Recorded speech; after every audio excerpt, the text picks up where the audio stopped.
Yo les gars, on se retrouve aujourd'hui pour une nouvelle vidéo. Aujourd'hui on s'intéresse encore une fois à Rage of the Abyss avec une seule carte qui a été annoncée pour les decks Union.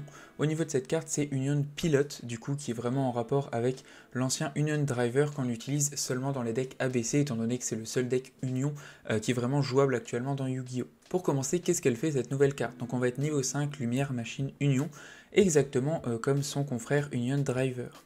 Au niveau de son effet, une fois par tour, on peut target un monstre à effet sur le terrain, équiper cette carte en tant que target ou déséquiper cette carte et l'invoquer spécialement. Si le monstre équipé doit être détruit par battle ou effet de carte, on peut détruire cette carte à la place. On peut renvoyer cette carte qui est équipée à notre main, équiper un monstre banni Union, à un monstre approprié qu'on contrôle, et comme s'il avait été équipé par ce monstre Union, par l'effet du monstre Union, et si on le fait, on invoque spécialement cette carte depuis notre main.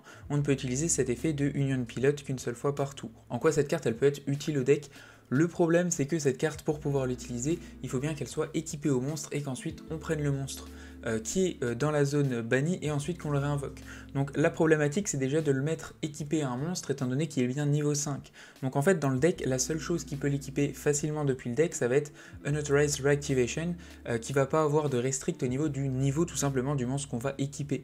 Sinon, ça va être compliqué étant donné que si on l'équipe directement avec notre hangar Union, en fait on n'a pas de monstres qui sont bannis donc il sert à rien, et derrière on peut pas non plus directement l'équiper avec notre Union Driver étant donné qu'il va restrict niveau 4 ou moins.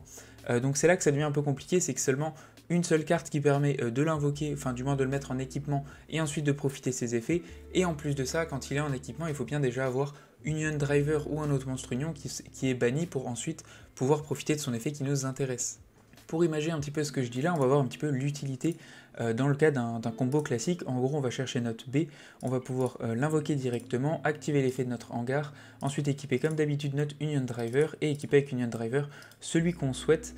Donc pour le coup, on s'en fiche un peu, on va juste placer A pour le coup, comme ceci. Et derrière, on va bien pouvoir faire Unauthorized sur notre B et ensuite équiper notre Union Pilot.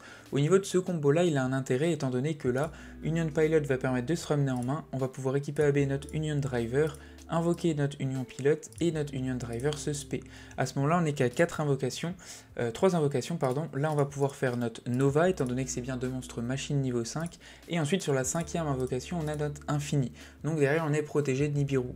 Seul problème, c'est que derrière ça, vu qu'on utilise quand même pas mal de ressources, on n'a pas forcément des gros combos derrière. Tout dépend de ce que vous avez en main, bien sûr, mais ça va dépendre quand même. Derrière, on peut bien invoquer notre B, on peut bien passer ensuite par notre gadget, etc.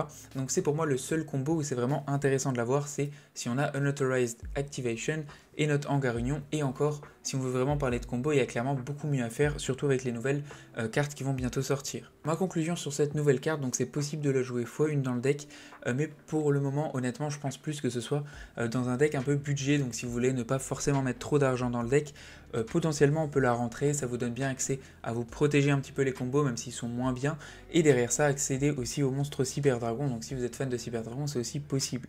Derrière ça, je trouve que compétitivement parlant, c'est pas vraiment intéressant parce que vous pouvez la piocher et elle ne sert complètement à rien vu qu'il faut l'équiper. Et en plus de ça, c'est quand même assez rare les situations où on a envie de l'équiper. Et derrière, il faut en plus que la carte soit bannie, donc je trouve que ça reste quand même très situationnel et qu'en plus on n'a pas du tout envie de la piocher. Donc c'est pour ça que je trouve ça un peu moyen pour le deck, mais dans un budget pourquoi pas. En plus on a la nouvelle extension qui va rapporter des nouvelles cartes de l'archétype. On a Fiend Smith qui est possible à jouer dans le deck, on a Adventureur, on a Therion. Donc pour moi tous ces archétypes sont clairement meilleurs à jouer que cette carte là. Après ça reste mon avis, si vous voulez la jouer et jouer des Cyber D, chacun voit midi à sa porte. Voilà, ciao ciao, merci d'avoir regardé et puis abonnez-vous.